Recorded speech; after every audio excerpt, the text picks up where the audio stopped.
Hello दोस्तों, नमस्कार। स्वागत है आपका हमारे यूट्यूब चैनल जीएस ज्ञान 247 में। और आज की इस क्लास में हम डिस्कस करने वाले हैं टोटल 30 क्वेश्चन जो कि आप लोगों की ट्रिपल सी परीक्षा में काफ़ी हेल्पफुल साबित होंगे। तो जितने भी लोग क्लास से जुड़ चुके हैं, आप सभी लोगों से अनुरोध है क्लास को ज़्यादा से ज़्यादा शेयर कर दें ताकि और भी लोग हमारी क्लास से जुड़ सकें। तो चलते हैं आज के पहले क्वेश्चन की ओर। और यहाँ पर पूछा गया है यूएसबी 1.0 की डेटा ट्रांसफ़र रेट क्या है, यानी कि जो यूएसबी 1.0 है उसकी डेटा ट्रांसफ़र रेट आप लोगों को बतानी है। पहला ऑप्शन हमारे पास 2 MBPS, ऑप्शन नंबर बी है 1.5 MBPS, सी ऑप्शन है 2.5 MBPS तथा लास्ट ऑप्शन है 5 MBPS। बताइएगा क्वेश्चन नंबर 1 का राइट आंसर क्या हो जाएगा। तो यहाँ पर इस क्वेश्चन का राइट आंसर हो जाएगा ऑप्शन नंबर बी हो जाएगा 1.5 MBPS। ठीक है, जो यूएसबी 1.0 है ये सबसे पहला वर्जन था यूएसबी का जिसकी स्पीड जो थी 1.5 MBPS हुई थी, जो कि 1996 में बना था। ध्यान रखना है इसको, 1996 में बना था। जो इसका लेटेस्ट वर्जन है उसको बोला जाता है यूएसबी 4.0, जो कि सन 2019 में लॉन्च किया गया था। अगर बात की जाए इसकी डेटा ट्रांसफ़र की रेट की, तो इसकी डेटा ट्रांसफ़र रेट होती है 40 Gbps। ठीक है, ध्यान रखना इसकी 40 Gbps होती है। और यहाँ पर जो पहला वर्जन था उसका 1.5 MBPS तक ही सीमित था। तो चलते हैं अगले क्वेश्चन की ओर। यहाँ पर पूछा गया है यूपीएस का मुख्य कार्य सर्ज प्रोटेक्शन होता है। बताइएगा जो आपका यूपीएस होता है उसका मुख्य जो कार्य होता है सर्ज प्रोटेक्शन, यानी कि इलेक्ट्रिक फ्लक्चुएशन को रोकना होता है। ये बात ट्रू है या फिर फॉल्स। तो यहाँ पर इसका राइट आंसर हो जाएगा ऑप्शन नंबर ए हो जाएगा ट्रू। ठीक है, जो यूपीएस होता है इसका मुख्य जो कार्य होता है सर्ज प्रोटेक्शन, यानी कि जो इलेक्ट्रिक फ्लक्चुएशन होती हैं, जो बिजली के करंट में उतार चढ़ाव होता है उस उतार चढ़ाव को रोकना ही होता है। ठीक है, इसीलिए ऑप्शन नंबर ए इसका राइट आंसर हो जाएगा ट्रू। अगला क्वेश्चन है हमारे पास यूनिवेक किस वर्ष लॉन्च किया गया था। जो आपका फर्स्ट व्यावसायिक कंप्यूटर था यूनिवेक उसको किस वर्ष लॉन्च किया गया था। पहला ऑप्शन हमारे पास 1950, 1951, 1952 या फिर 1953। क्वेश्चन नंबर 3 का राइट आंसर आप लोगों को बताना है कि यूनिवेक कंप्यूटर किस वर्ष लॉन्च किया गया था। यहाँ पर इस क्वेश्चन का राइट आंसर हो जाएगा ऑप्शन नंबर बी हो जाएगा 1951। ठीक है, आपका यूनिवेक 1951 में लॉन्च किया गया था। अगला क्वेश्चन है हमारे पास निम्नलिखित में कौन सा सॉफ्टवेयर पार्टिकुलर प्रॉब्लम को हल करने के या विशिष्ट कार्य को करने के लिए बनाया जाता है, यानी कि वो कौन सा सॉफ्टवेयर है जो पार्टिकुलर प्रॉब्लम या फिर किसी विशिष्ट यानी कि पार्टिकुलर कार्य को करने के लिए बनाया जाता है।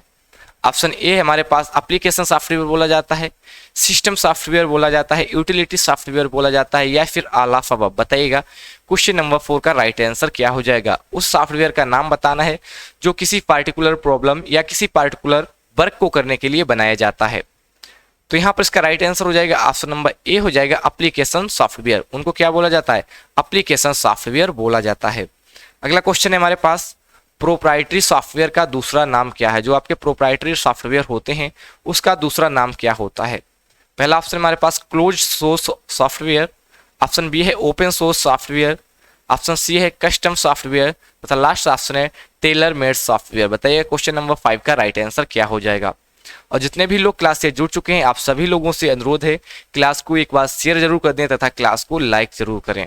क्वेश्चन नंबर 5 का राइट आंसर हो जाएगा ऑप्शन नंबर ए हो जाएगा प्रोप्राइटरी सॉफ्टवेयर को क्लोज सोर्स सॉफ्टवेयर भी बोला जाता है। ध्यान रखना है इसका ऑप्शन नंबर ए बिल्कुल राइट आंसर हो जाएगा। अगला क्वेश्चन है हमारे पास कोर i9 किस प्रकार का प्रोसेसर है। बताइए काफी अच्छा क्वेश्चन है, आप लोगों को बताना है जो कोर i9 वर्जन है ये किस प्रकार का प्रोसेसर है। पहला ऑप्शन है हमारे पास 4 bit processor, 64 bit processor, 16 bit processor या फिर 32 बिट प्रोसेसर। बताइएगा क्वेश्चन नंबर 6 का राइट आंसर क्या हो जाएगा। यहाँ पर इस क्वेश्चन का राइट आंसर हो जाएगा ऑप्शन नंबर बी हो जाएगा 64 बिट। ठीक है, जो कोर i9 है वो 64 बिट का प्रोसेसर होता है, आप लोगों को ये चीज ध्यान रखनी है। अगला क्वेश्चन है हमारे पास इनिशियली अस्काई कोडिंग सिस्टम में 7 बिट्स लेकर कुल कितने कैरेक्टर बनाए जा सकते थे। बताइएगा इस क्वेश्चन का राइट आंसर क्या हो जाएगा। जो इनिशियली अस्काई कोडिंग सिस्टम था, इनिशियली का मतलब होता है जो शुरुआत में अस्काई का कोडिंग सिस्टम बनाया गया था वहां पर टोटल कितने बिट्स लिए गए थे, 7 बिट्स रखकर बनाए गए थे। तो उस प्रकार से कितने कैरेक्टर बनाए जा सकते थे, 48 बनाए जा सकते थे, 156, 128 या फिर 256। बताइएगा क्वेश्चन नंबर 60 का राइट आंसर क्या हो जाएगा। यहाँ पर इसका राइट आंसर हो जाएगा ऑप्शन नंबर बी हो जाएगा 156। ठीक है, ध्यान रखना है 156 यहाँ से बनाए जा सकते थे। और जो मॉडर्न इस टाइम पे चल रहा है अस्काई कोडिंग सिस्टम वो चल रहा है आपका 8 बिट पे। ठीक है, 8 बिट पे ये चल रहा है, जो पहले चला था वो 7 बिट पे चला था। इससे 156 बनाए जा सकते थे, अगर पूछा जाए इससे तो इससे 256 बनाए जा सकते थे, क्योंकि ये सारे के सारे क्या है 2 की पावर में चलते हैं। जबकि 2 की पावर 7 रखोगे तो 128 आएगा, और जब यहाँ पर 2 की पावर 8 रखोगे तो 256 आ जाएगा। ठीक है, आप लोगों को ध्यान रखना है। इसकी जब मल्टीप्लाई कराओगे तो 128 आ जाएगा, और इसकी जब मल्टीप्लाई कराओगे तो 256 आ जाएगा। और सॉरी, यहाँ पर ऑप्शन नंबर सी होगा, ना कि ऑप्शन नंबर बी हो जाएगा। ठीक है, ये चीज़ आप लोगों को ध्यान रखना है, क्योंकि जब 2 की पावर हम 7 बार कराएंगे तो जो है हमारा 128 आ जाएगा। 1 2 3 4 5 6 और 7, देखिएगा 2 दूनी 4 दूनी 8 दूनी 16 दूनी 32 दूना 64 64 दूना 128। ठीक है, और इसी प्रकार जब एक और मल्टीप्लाई करा देंगे तो 128 दूना कितना हो जाता है 256 हो जाता है। इस प्रकार से ASCII कोडिंग सिस्टम को बनाया गया था। चलते हैं अगले क्वेश्चन। यहाँ पर पूछा गया है ब्लूटूथ का आविष्कार किसने किया, बताइएगा। जो ब्लूटूथ है उसका आविष्कार किसने किया था। ऑप्शन ए है Georgie Gray, option number B है John Steve, option number C है एरिक्सन, तथा लास्ट ऑप्शन है ननास्टीज। बताइएगा ब्लूटूथ का आविष्कार किसने किया तथा ब्लूटूथ किस प्रकार का नेटवर्क है, इसका भी राइट आंसर आप लोगों को बताना है। तो यहाँ पर इसका राइट आंसर हो जाएगा ऑप्शन नंबर सी हो जाएगा एरिक्सन। ठीक है, ब्लूटूथ का आविष्कार एरिक्सन ने किया था, और ब्लूटूथ जो है एक पेन प्रकार का नेटवर्क है, यानी कि पर्सनल एरिया नेटवर्क के अंतर्गत ये आता है। अगला क्वेश्चन हमारे पास HDD यानी कि हार्ड डिस्क में एक से अधिक रीड राइट हेड होते हैं, बताइएगा ट्रू है या फॉल्स। जो आपकी हार्ड डिस्क होती है वहां पर एक से अधिक रीड राइट हेड मौजूद होते हैं, ये बात ट्रू है या फिर फॉल्स। तो यहाँ पर इसका राइट आंसर हो जाएगा ऑप्शन नंबर ए हो जाएगा ट्रू। ठीक है, यहाँ पर एक से अधिक रीड राइट हेड पाए जाते हैं। अगला क्वेश्चन है हमारे पास इंटरनेट पर कोई भी दस्तावेज कहलाता है। Any document on the internet is called, बताइएगा इंटरनेट पे कोई भी दस्तावेज अगर मौजूद है तो उसको क्या कहा जाएगा। पहला ऑप्शन है हमारे पास वेबसाइट बोला जाएगा, वेब पेज बोला जाएगा, वेब डॉक्यूमेंट बोला जाएगा, या फिर none of this. Question number 10 का राइट आंसर आप लोगों को बताना है कि उसको क्या बोला जाता है। तो यहाँ पर इसका राइट आंसर हो जाएगा ऑप्शन नंबर बी हो जाएगा वेब पेज। ठीक है, ध्यान रखना है, इसको वेब पेज बोला जाता है। अगला क्वेश्चन है हमारे पास SMTP कनेक्शन जो SSL द्वारा सुरक्षित होते हैं उन्हें कहा जाता है, बताइएगा। SMTP connection that are secured by SSL are called, बताइएगा इसको क्या बोला जाता है। SMTP, SMTPS, SMTPL या फिर नन ऑफ दीज, बताइएगा। क्वेश्चन नंबर 11 का राइट आंसर क्या हो जाएगा। तो यहाँ पर इसका राइट आंसर हो जाएगा ऑप्शन नंबर बी हो जाएगा SMTPS यानी कि simple mail transfer protocol secure. इसके साथ क्या लग जाता है, सिक्योर लग जाता है। अगला क्वेश्चन है हमारे पास OSI रेफरेंस मॉडल में कितनी लेयर हैं। जो आपका OSI रेफरेंस मॉडल है वहां पर टोटल कितनी लेयर वर्क करती हैं, बताइएगा। How many layers are there in the OSI reference model. 4 हैं, 7 हैं, 5 हैं या फिर 9 हैं। 12 का राइट आंसर आप लोगों को पिक करना है। तो यहाँ पर इस क्वेश्चन का राइट आंसर हो जाएगा ऑप्शन नंबर बी हो जाएगा 7। ठीक है, ध्यान रखना है टोटल जो है वो 7 लेयर हैं। कौन कौन सी हैं देखिएगा। सबसे पहले एप्लीकेशन लेयर, उसके नीचे होती है प्रेजेंटेशन लेयर, इन दोनों को मिलाकर सॉफ्टवेयर लेयर बोला जाता है। ठीक है, फिर सेशन लेयर होती है, फिर ट्रांसपोर्ट लेयर होती है। ट्रांसपोर्ट लेयर कभी कई बार क्वेश्चन पूछा गया है कि हेड ऑफ OSI किस लेयर को बोला जाता है, तो इसे बोला जाता है ट्रांसपोर्ट लेयर। फिर है network layer, data link layer और फिजिकल लेयर। ये टोटल आपकी 7 लेयर है। नीचे की 3 लेयर को क्या बोला जाता है, हार्डवेयर। ऊपर की 3 को बोला जाता है सॉफ्टवेयर। जो बीच में ट्रांसपोर्ट लेयर है उसको हेड ऑफ OSI बोला जाता है, जो कि कई बार SSC की परीक्षा में क्वेश्चन बन चुका है। अगला क्वेश्चन है हमारे पास आप अपने डिवाइस के IMEI का पता लगा सकते हैं, बताइएगा। जो आपके फ़ोन का IMEI नंबर होता है उसका पता किस प्रकार से लगा सकते हैं। और ये जो नंबर होता है टोटल 15 डिजिट का होता है। ये भी क्वेश्चन पूछा गया है। पहला ऑप्शन है *06H, *H06H, *H06 या फिर नन ऑफ दिस, बताइएगा। 13 का राइट आंसर क्या हो जाएगा। किस प्रकार से IMEI नंबर आप लोग फाइंड कर सकते हैं। तो यहाँ पर इसका राइट आंसर हो जाएगा ऑप्शन नंबर बी हो जाएगा *H06H। इसकी मदद से IMEI नंबर पता चल जाता है। अगला क्वेश्चन है हमारे पास रेलवे मंत्रालय के द्वारा ऐप के माध्यम से अनरिजर्व टिकटिंग सिस्टम यानी कि UTS unreserved ticketing system launch किया गया था, बताइएगा किस वर्ष लॉन्च किया गया था। रेलवे मंत्रालय के द्वारा UTS कब लॉन्च किया गया था। ऑप्शन ए है जनवरी 2019 में, ऑप्शन नंबर बी है दिसंबर 2014 में, ऑप्शन नंबर सी है जनवरी 2018 में, तथा लास्ट ऑप्शन है ननाफा। बताइएगा क्वेश्चन नंबर 40 का राइट आंसर क्या हो जाएगा।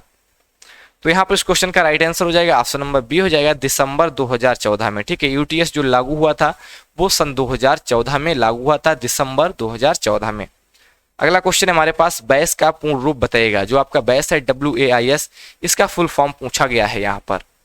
पहला ऑप्शन हमारे पास wide area information server, option number B है wide area internet service, option number C है वाइड एरिया इंफॉर्मेशन सिस्टम, तथा लास्ट ऑप्शन है नन ऑफ दीज। बताइएगा वाइस का पूर्ण रूप क्या होता है। तो यहाँ पर इस क्वेश्चन का राइट आंसर हो जाएगा ऑप्शन नंबर ए हो जाएगा वाइड एरिया इंफॉर्मेशन सर्वर। ठीक है, ध्यान रखना है, इसका ऑप्शन नंबर ए बिल्कुल राइट आंसर हो जाएगा। क्वेश्चन नंबर 16 में पूछा गया है ट्रिपल पी का पूरा नाम क्या होता है। जो आपका PPP होता है इसका फुल फॉर्म पूछा गया है। पहला ऑप्शन हमारे पास point to point protocol, option B है peripheral to peripheral protocol, option number C है पब्लिक टू प्राइवेट प्रोटोकॉल, तथा लास्ट ऑप्शन है none of these. Question number 16 का राइट आंसर आप लोगों को बताना है, इसका राइट आंसर क्या हो जाएगा। तो यहाँ पर इस क्वेश्चन का राइट आंसर हो जाएगा ऑप्शन नंबर ए हो जाएगा पॉइंट टू पॉइंट प्रोटोकॉल। ठीक है, ध्यान रखना है, इसका ट्रिपल पी का मतलब होता है पॉइंट टू पॉइंट प्रोटोकॉल। अगला क्वेश्चन हमारे पास इनमें से कौन इंटरनेट सुरक्षा से संबंधित है। बताइएगा निम्नलिखित में कौन सा एक इंटरनेट सुरक्षा से संबंधित है। Which of the following is related to internet security. पहला ऑप्शन हमारे पास W3C, ऑप्शन बी है CERT-IN, ऑप्शन नंबर सी है MIT तथा DSL। बताइएगा क्वेश्चन नंबर 17 का राइट आंसर क्या हो जाएगा। तो यहाँ पर इस क्वेश्चन का राइट आंसर हो जाएगा ऑप्शन नंबर बी हो जाएगा CERT-IN। ठीक है, आप लोगों को ध्यान रखना है CERT जो है वो आपका इंटरनेट की सुरक्षा से संबंधित होता है। अगला क्वेश्चन है हमारे पास the Indian capture emergency response team, यानी कि अभी जो क्वेश्चन बताया था CERT के बारे में, यहाँ पर कुछ इंपॉर्टेंट डिटेल्स हमने यहाँ पर रखी है आप लोगों के लिए। तो जो CERT होता है इसका फुल फॉर्म होता है the Indian computer emergency response team. ठीक है, ध्यान रखना है, कंप्यूटर इमरजेंसी रिस्पांस टीम इसको बोला जाता है। इसकी स्थापना कब हुई थी? 19 जनवरी 2004 को इसकी स्थापना हुई थी। हेडक्वार्टर इसका कहाँ है? न्यू दिल्ली, इंडिया के अंदर। इसका मोटो, इसका उद्देश्य क्या था? हैंडलिंग साइबर सिक्योरिटी इंसिडेंट, यानी कि जितने भी साइबर सिक्योरिटी को लेकर जितने भी इंसिडेंट हैपन होती हैं उनको हैंडल करना। इसकी एजेंसी एग्जीक्यूटिव कौन है? संजय बहल एंड डायरेक्टर जनरल। ठीक है, संजय बहल इसके एग्जीक्यूटिव डायरेक्टर हैं। तथा पेरेंट डिपार्टमेंट क्या है? इसका पेरेंटल डिपार्टमेंट यानी कि पेरेंटल कंट्रोल किसके पास है? तो ministry of electronic and information technology. तो ये थी बेसिक सी जानकारी CERT के थ्रू जो कि इंटरनेट की सुरक्षा के संबंधित है। अगला क्वेश्चन है हमारे पास लिब्रे ऑफिस में डिफॉल्ट सीट की कुल कितनी होती है? बताइएगा लिब्रे ऑफिस जो होता है वहां पर डिफॉल्ट वर्क सीट कितनी मौजूद होती हैं? 2, 3, 1 या फिर 0। क्वेश्चन नंबर 18 का राइट आंसर आप लोगों को बताना है कि बाय डिफॉल्ट कितनी सीट वहां पर मौजूद होती हैं। तो इसका राइट आंसर हो जाएगा ऑप्शन नंबर सी हो जाएगा बाय डिफॉल्ट वहां पर केवल एक सीट मौजूद होती है। इसको हम अपनी आवश्यकता अनुसार बढ़ा भी सकते हैं।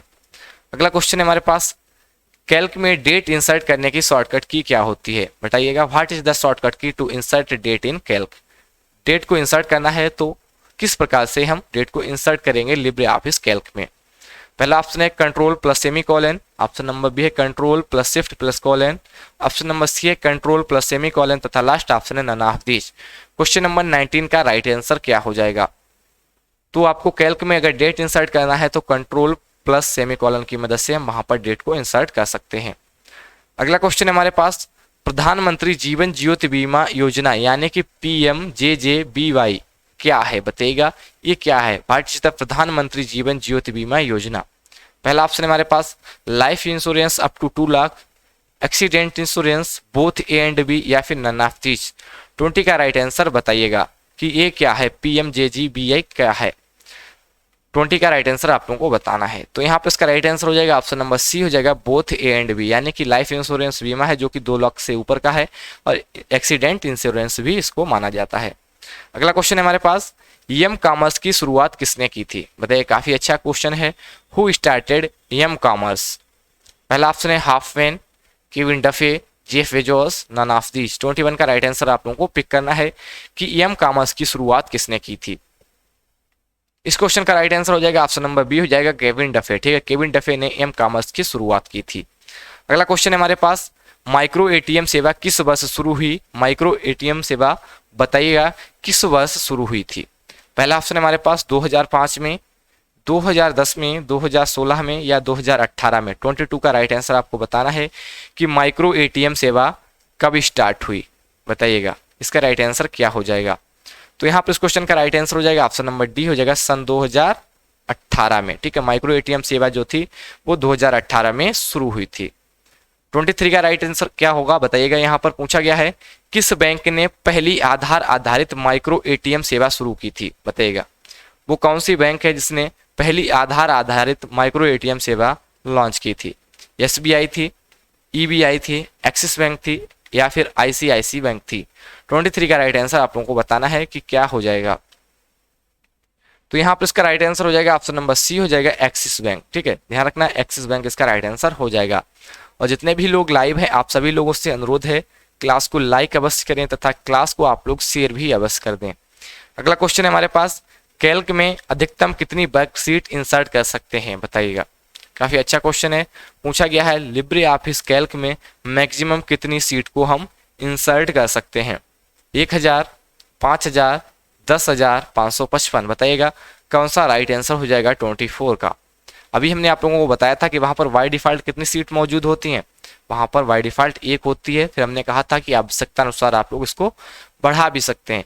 तो यहाँ पर कितना इसका राइट आंसर हो जाएगा, ऑप्शन नंबर सी हो जाएगा 10,000 तक। ठीक है, इसको 10,000 तक भी हम लोग ले जा सकते हैं। अगला क्वेश्चन हमारे पास, IMPS सेवा किस वर्ष शुरू हुई, बताइएगा। जो IMPS सेवा है इमीडिएट पेमेंट सिस्टम, ठीक है, आप लोगों को ध्यान रखना है इसकी शुरुआत कब हुई थी। पहला ऑप्शन है 20 नवंबर 2010 को, 22 नवंबर 2010 को, 22 नवंबर 2012, 22 नवंबर 2015। क्वेश्चन नंबर 25 का राइट आंसर क्या हो जाएगा बताइएगा। तो इसकी जो शुरुआत हुई थी 22 नवंबर सन 2010। ठीक है, ध्यान रखना है 22 नवंबर सन 2010 को IMPS सेवा को लॉन्च किया गया था। 26 में पूछा गया है SBI द्वारा ऑनलाइन पेमेंट के लिए कौन सा ऐप जारी किया गया? Which app has been released by SBI for online payment? SBI pay, SBI online, YONO या फिर ननाफ्तीज? 26 का राइट आंसर आप लोगों को पिक करना है। तो यहाँ पर इस क्वेश्चन का राइट आंसर हो जाएगा ऑप्शन नंबर सी हो जाएगा, SBI ने योनो ऐप को लॉन्च किया गया था ऑनलाइन पेमेंट सिस्टम के लिए। अगला क्वेश्चन है हमारे पास 27 में पूछा गया भारत में इंटरनेट बैंकिंग की शुरुआत किसके द्वारा की गई, बताइएगा। भारत में इंटरनेट बैंकिंग की शुरुआत किसके द्वारा की गई? RBI के द्वारा, ICICI के द्वारा, SCBC के द्वारा या फिर SBI के द्वारा? 27 का राइट आंसर क्या हो जाएगा बताइएगा। तो इंडिया के अंदर जो है इंटरनेट बैंकिंग की शुरुआत सबसे पहले की थी ICICI बैंक ने। ठीक है, ध्यान रखना है ICICI बैंक ने। अगला क्वेश्चन हमारे पास, फायरवॉल का मुख्य कार्य क्या होता है? जो फायरवॉल होता है सभी लोग जानते होंगे कि what is the main function of firewall. Monitoring होता है, डिलीटिंग होता है, कॉपिंग होता है या फिर मूविंग होता है? 28 का राइट आंसर आप लोगों को बताना है। तो यहाँ पर इसका राइट आंसर हो जाएगा ऑप्शन नंबर ए हो जाता है मॉनिटरिंग। ठीक है, देखभाल करना इसका राइट आंसर ऑप्शन हो जाएगा। पहला 29 में पूछा गया है की लॉगर क्या है? जो आपका की लॉगर होता है what is the key logger? की लॉगर के बारे में बताइएगा ये एक्चुअल में क्या होता है। एक फर्मवेयर होता है, एंटीवायरस होता है, स्पाईवेयर होता है या फिर ये सभी? 29 का राइट आंसर आप लोगों को बताना है कि की लॉगर एक्चुअल में क्या होता है। तो आपका जो की लॉगर होता है वो होता है स्पाईवेयर। ठीक है, ध्यान रखना है इसको स्पाईवेयर बोला जाता है। अगला क्वेश्चन है हमारे पास 30 और आज का हमारा लास्ट क्वेश्चन है। पूछा गया है डॉट डॉट डॉट डेटा और पासवर्ड की सुरक्षा करता है। निम्नलिखित में कौन सा डेटा की सुरक्षा करता है? Encryption, authentication, authorization, non reputation? बताइएगा 30 का राइट आंसर क्या हो जाएगा। तो यहाँ पर आ जाएगा आपका इंक्रिप्शन। ठीक है, 30 का राइट आंसर हो जाएगा ऑप्शन नंबर ए। इंक्रिप्शन जो है वो डेटा और पासवर्ड की सुरक्षा करता है। तो ये थे आज के हमारे 30 क्वेश्चन। आशा करते हैं आप लोगों को वीडियो पसंद आई होगी। अगर वीडियो पसंद आई है तो वीडियो को लाइक करें तथा वीडियो को शेयर अवश्य करें आप लोग। अगर आप लोगों ने अभी तक हमारे टेलीग्राम चैनल को ज्वाइन नहीं किया है तो जरूर करिएगा। हमारा टेलीग्राम चैनल है GS ज्ञान 247। आप लोग यहाँ पर जुड़ जाएगा। यहाँ पर इंपॉर्टेंट PDF आप लोगों के लिए हम सेंड करते रहते हैं। तो आप लोग हमें इंस्टाग्राम पे भी फॉलो कर सकते हैं। हमारी इंस्टाग्राम ID है बीरू_यादव 99। आप लोग हमें यहाँ पर फॉलो करके कोई भी क्वेश्चन को पूछ सकते हैं तथा आप लोग अपना SSC का मॉक टेस्ट दे सकते हैं। हमारी ट्रिपल सी की वेबसाइट है www.gsgyan247.com। आप लोग यहाँ पर ट्रिपल सी का मॉक टेस्ट लेकर अपनी तैयारी को चेक कर सकते हैं। Thank you for watching. Thank you, धन्यवाद, बाय बाय, टेक केयर।